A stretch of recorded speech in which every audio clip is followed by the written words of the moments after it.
Have you seen Star Wars? Well, it's finally here, after damn near 5 years in the making, from being a movie to being a show with scripts completely finished and only needed to start filming, to rewriting those scripts by adding in more cameos in a Mandalorian Season 2 episode, to now calling out the Star Wars fandom for being racist. Again. The long-awaited Kenobi series has made its grand entrance, so let me give you my honest take on this Kenobi series, the first 2 episodes, part 1 and 2, that debuted about a week ago now. Before we get into today's topic, please leave a like on this video to help me defeat the dark side, which is the YouTube algorithm.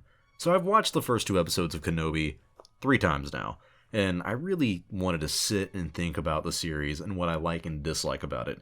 And I know there's some controversy about it already, but I'd like to do my best to avoid those topics in my reviews and save those for another video because they're kind of a separate topic. So on to my thoughts. Part 1 starts off very strong. Seeing the youngling survive Order 66 not only gives us another look at this very pivotal moment in Star Wars history, but also sets up the tone for the rest of the series. The Jedi have fallen, and we know one of these kids survived Order 66, and we'll be revealing that survival later on. Hint, hint, wink, wink, nudge, nudge. But immediately after the scene, we get the introduction of our Inquisitors. The Grand Inquisitor is giving a very intimidating monologue about the Jedi. And then we have the third sister, Reva, and, she's got her moments setting her apart from the others, and we basically get these characters' motivations from the start. Reva wants to hunt Kenobi, and the others simply want to capture all the Jedi or kill them off. And the next 10 minutes of this episode are exactly what I wanted from this Kenobi series. We see Obi-Wan coming back, we see him in isolation, he's in exile, he's lost, and he is lonely. This entire sequence shows us the reflections Obi-Wan has on his life as a Jedi and the abandonment of that way of life as he even turns down a Jedi who comes to him and asks him for help. This is honestly where I think the show shines the most. I mean, seeing Ewan give his best acting performance as Kenobi with the director who was actually trying to bring out the best in him. He's no longer the fun and thoughtful Jedi with enough sass to make us all laugh. He's now a broken man forgotten by the galaxy at large who has failed his friends, his order, and most importantly, himself. When Owen has a scene with Kenobi, it may be one of the best in this entire show, despite only being dialogue. We see these 2 men both trying to protect Luke in a way that they deem best for the kid. I mean, Owen wants to let Luke just be a farmer and live a simpler life that would be a lot safer for him, and Obi-Wan wants to teach him the ways of the Jedi. I love Joel's acting in this scene as well. The dynamic between these 2 characters is almost what makes this entire series worth making for me. This one scene alone, seeing them discuss the future for Luke, gives so much depth to Owen as a character that we really never got to see in the films. Then the show takes a really weird turn. Not in a bad way, but just a complete different turn, and one that I knew about months ago, but I always kind of feared about the show doing. And they bring in the young Leia. They bring in a little Leia Organa who is 10 years old and living life as a senator's daughter on Alderaan. And I thought this would really change the pace of the first episode and make things worse. But it didn't. I was surprised at how much I enjoyed these scenes with Leia, and it gave us a glimpse of life on Alderaan before it was turned into an asteroid field. Is that too soon? But Leia is adorably cute in this series, and exactly what I'd expect from a younger version of this character. She uplifts the entire episode from a depressing look at a broken character to a fun story of a kid with a very bright future learning about the galaxy and how to handle people.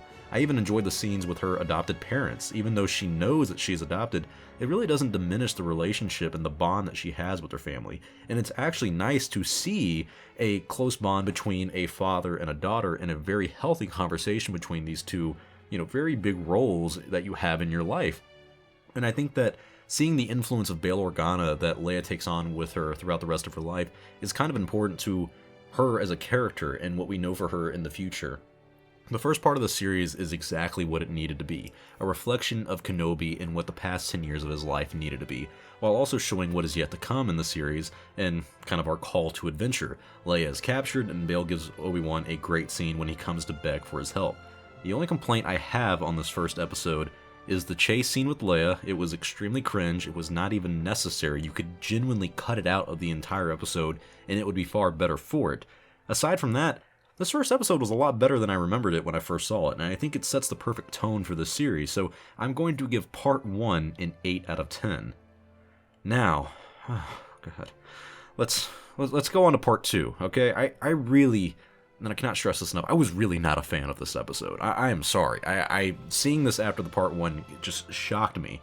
Kenobi goes to this crime world to find Leia in what we know is a trap, and this is what made me feel like this series may be a little messy or clumsy going forward. Compared to the last episode, this one felt really forced, okay? Obi-Wan meets this fake Jedi who scams poor people into a false sense of security, and that is stuff that makes me dislike modern Star Wars content.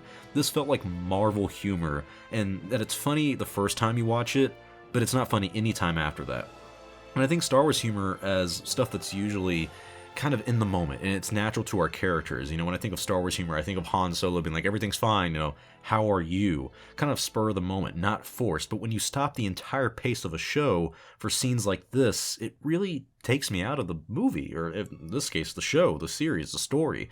We also get more of Reva stepping up as the main villain in this episode, and truthfully, so far, I cannot stand her.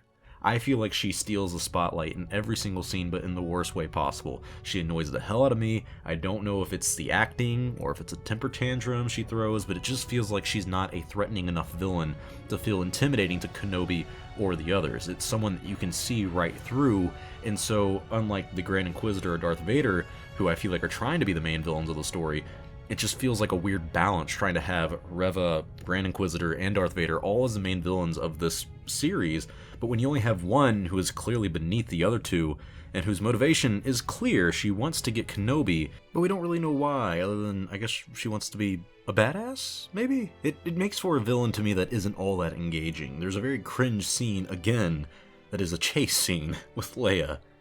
Again. To me, it takes too long, and yet again, it adds in very odd pace to the show.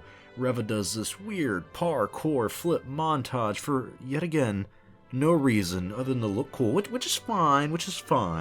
Yet again, get to the point, alright? Then the scammer Jedi, who I can't stand, has a sudden change of heart, and he's gonna help out Kenobi, and he distracts Reva, who probably should just kill him, but for some reason she spares him. Maybe I'm being too cynical, but this episode to me derailed everything that I was enjoying about the first episode. The only highlights of this one was the last 10 minutes or so, but even that really rubbed me the wrong way and was not all that engaging. Reva kills the Grand Inquisitor and delivers another cringe-worthy line by doing so, and in the span of 5 minutes makes us fans question if canon is worth anything in Star Wars anymore. And the Grand Inquisitor's death, of course, makes Rebels, which shows his death, seem kind of questionable, but we all know they're going to address that later on. They're not just going to act like Rebels didn't happen. But then, oh man, Reva knows that Anakin is Darth Vader and is alive, which I cannot even begin to explain how much that grinds my gears.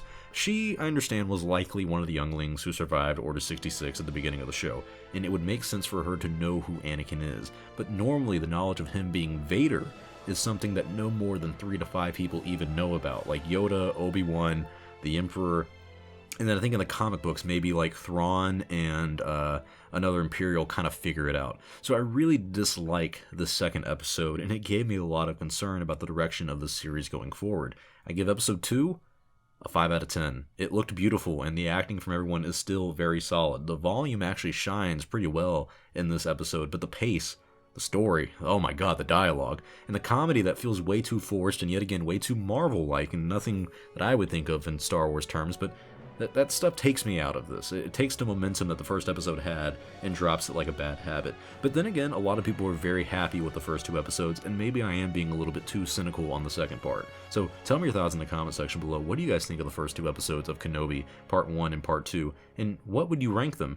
Make sure to leave a like on today's video and subscribe to the channel for more Star Wars content. Follow me on Instagram and social media, and check out the Tatooine show that airs on Wednesday nights. Our 3-episode of review of Kenobi is already out on YouTube and Spotify, or wherever you listen to your podcast. Thank you guys for watching. I'll see you all next time, and may the Force be with you, always.